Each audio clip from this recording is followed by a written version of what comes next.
નમસ્કાર દર્શક મિત્રો, શિનોર સમાચારમાં આપનું હાર્દિક સ્વાગત છે। હું છું મેઘા અગ્રવાલ। સમય થયો છે આજના મહત્વના સમાચાર પર નજર કરવાનો।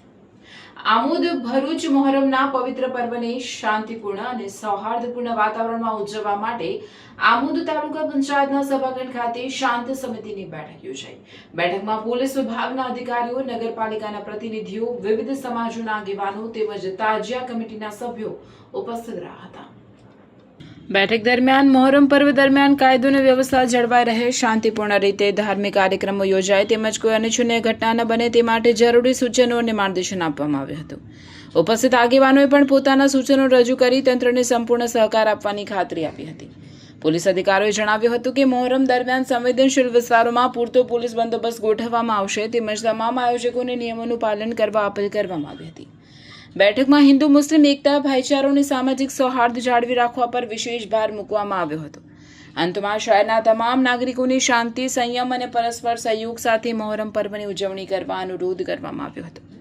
રિપોર્ટર આદિલ ખત્રી, શિનોર સમાચાર ન્યૂઝ, ભરૂચ, આમોદ।